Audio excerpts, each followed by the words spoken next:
Ya, alhamdulillah wassalatu wassalamu ala Rasulillah. Pada kesempatan ini kita akan membahas pembahasan yang menarik, yaitu bahwasanya kita akan tahu seseorang muslim itu boleh memakai hirz. Hirz itu adalah sesuatu yang di situ ditulis ayat Al-Qur'an atau doa atau zikir, kemudian dikalungkan dan itu adalah sebagai obat atau sebagai penyebab, artinya sebagai sebab orang itu sembuh, kan begitu. Memang itu kan boleh, dibolehkan hal tersebut karena yang ditulis adalah ayat Al-Qur'an, kan jelas, iya kan?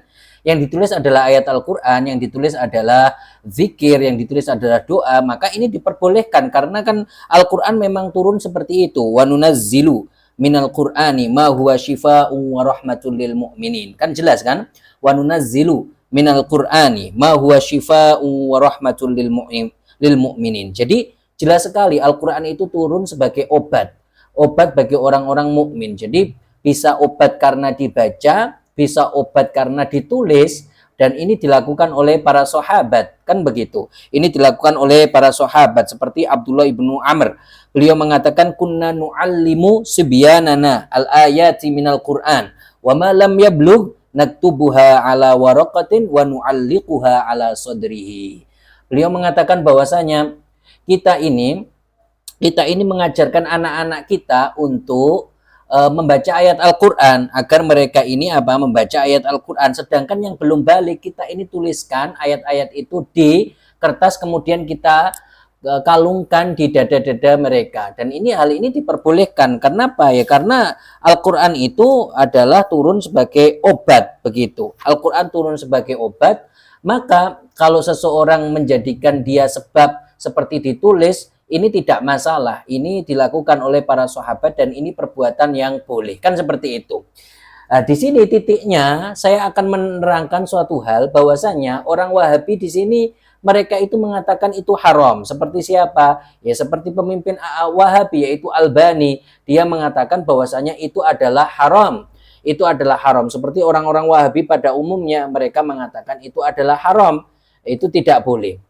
Tetapi ternyata kalau dilihat lagi dari perkataan mereka, ada pemimpin Wahabi yang membolehkan. Jadi di antara Wahabi ini saling bertabrakan pendapatnya. Yang satu mengharamkan seperti Albani dan orang-orang Wahabi lainnya, kemudian yang satu ini membolehkan. Sekarang pertanyaannya, apa pendapat kalian tentang orang-orang yang membolehkan dari kalangan Wahabi? Dan ini bukan hanya dari kalangan Wahabi, akan tetapi ini adalah tokoh Wahabi. Seperti siapa? Seperti Ibnul Qayyim. Ibnul Qayyim mengatakan hal ini adalah boleh. Ibnu Qayyim mengatakan hal ini adalah boleh. Dia mengatakan di dalam kitabnya, dia mengatakan bahwasanya Balagha Aba Abdillahi, dia menceritakan tentang Al-Imam Ahmad ibnu Hanbal, yaitu al-Imam Ahmad bin Hanbal, anni humimtu. Ya, ini kan menceritakan tentang Al-Marwazi yang menceritakan bahwasanya saya ini sedang menderita demam. Kemudian hal ini disampaikan kepada Al-Imam Ahmad ibnu Hanbal. Kemudian apa yang dilakukan Al-Imam Ahmad ibnu Hanbal? Fakatabali minal humma ruq'atan fiha. Kemudian Al-Imam Ahmad menuliskan kepadaku ruk'ah, yaitu tadi yaitu kertas, kemudian ditulis di situ. Apa yang dituliskan oleh Imam Ahmad? Bismillahirrahmanirrahim. Bismillah wa billahi Muhammadir Rasulillah. Qulna ya naru kuni bardaw wa salaman ala Ibrahim wa auradu bihi kaidan faja'alnahumul akhsarin. Allahumma rabba Jabraila wa Mikaila wa Israfil ishfi sahibah hadzal kitab. Jadi intinya Al-Imam Ahmad ketika disampaikan bahwasanya ada yang sakit, kemudian beliau ini menuliskan dalam kertas itu bacaan-bacaan ayat Al-Qur'an. Dan ini dinukil oleh Ibnul Qayyim. Kemudian Ibnul Qayyim juga dia mengatakan tentang perkataan Al-Imam Ahmad ini di kitabnya Ibnul Qayyim Al-Jauziyah sendiri. Dia mengatakan tentang kelanjutan ini bahwasanya Al-Imam Ahmad ini ditanya kemudian dia sebutkan, dinukil oleh Ibnul Qayyim ini. Nah, kalau tidak percaya, silahkan buka kitab Ibnul Qayyim. Begitu. Maka ini disebutkan oleh dia. Nah, ini disebutkan oleh dia. Ibnul Qayyim mengatakan, dan ini dinukil oleh Ibnul Qayyim, wa qad su'ila ay al-Imam Ahmad bin Hanbal anit tamaim ay huruzin kutiba fiha ayatun au zikrullahi ta'ala ala sudur. Jadi Imam Ahmad ini ditanya, tadi kan Imam Ahmad melakukannya, kemudian di kesempatan lain Imam Ahmad ini ditanya tentang orang yang menulis ayat Al-Quran kemudian meletakkannya di dadanya, dikalungkan begitu. Ta'allaqa ba'da nuzulil bala.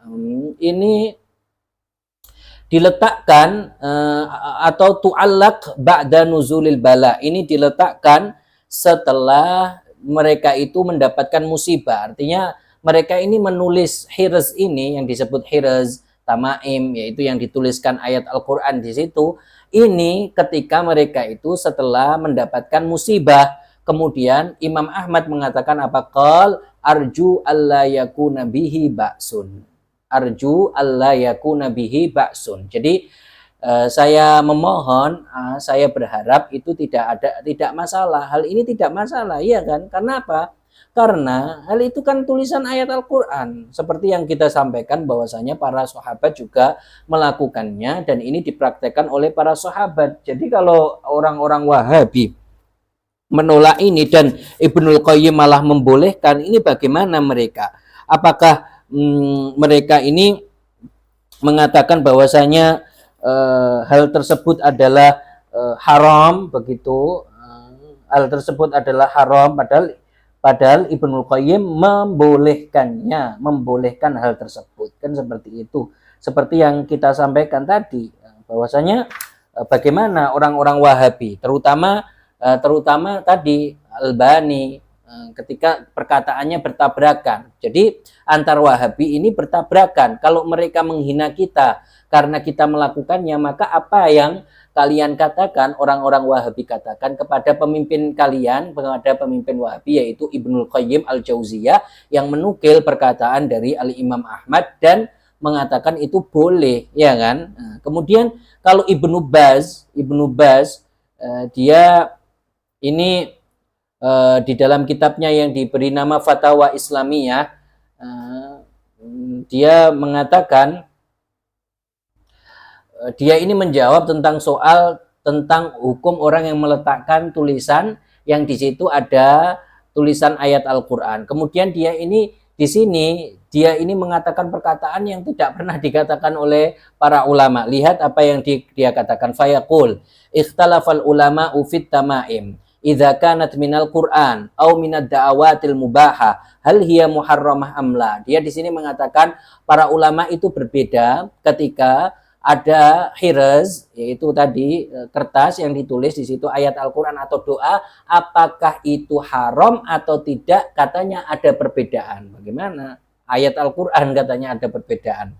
Kemudian dia mengatakan was-shawabu tahrimuha liwajhaini ahadihima umumul ahaditsil madhkurah fa innaha ta'ummut tamaima minal Qur'ani wa ghairil Qur'an. Jadi kata dia yang benar, kata dia itu perbedaan pendapat. Sedangkan pendapat yang benar itu adalah haram. Hal tersebut haram. Berarti dia sama dengan Albani, sama dengan orang-orang Wahabi. Dan di sini dia melakukan kebohongan juga, katanya itu ada perbedaan ulama. Padahal itu tidak ada. Yang mengatakan haram kan orang-orang Wahabi. Bahkan dia mengatakan di sini apa? Yang benar itu adalah yang haram. Bagaimana yang benar itu yang haram? Ini justru apa? Kebohongan. Kata dia apa? Ini kenapa kok yang benar itu haram? Karena ini sesuai dengan umumul ahaditsil madhkurah. Itu umumnya hadis yang telah disebutkan. Karena itu mencakup tamaim, yaitu mencakup jimat, hirs, yang itu di situ ada ayat Al-Quran. Bagaimana dikatakan itu mencakup hirs yang di situ disebutkan ayat Al-Quran? Bagaimana? Tidak ada seperti itu. Tidak ada pelarangan tentang ayat Al-Quran ditulis kemudian dijadikan hirs, itu tidak ada. Apa bedanya orang membaca Al-Quran kemudian menuliskannya, itu apa bedanya? Kemudian maka Ibnu Baz di sini di dalam kitabnya ini dia itu ingin menipu orang saja. Dia ingin menipu orang dan dia mengatakan bahwasanya oh iya ada perbedaan ulama. Kemudian ada ulama yang tidak membolehkan, padahal yang tidak membolehkan itu kalangan Wahabi, bukan ulama. Tapi apa, kalangan Wahabi yang tidak membolehkan. Begitu, sedangkan para ulama mereka itu sepakat bahwasanya ini benar, ini boleh, hal ini boleh, begitu. Tetapi orang Wahabi apa mengatakan hal ini adalah sebuah keharaman, hal ini adalah sebuah keharaman. Maka orang Wahabi ini seperti kebiasaan mereka. Maka kalau di dalam permasalahan ini ya cukup saja katakan kepada mereka apa yang kalian katakan terhadap Ibnul Qayyim Al-Jauziyah yang dia menukil kebolehan tentang tamaim ini, kebolehan tentang hirs ini, iya kan?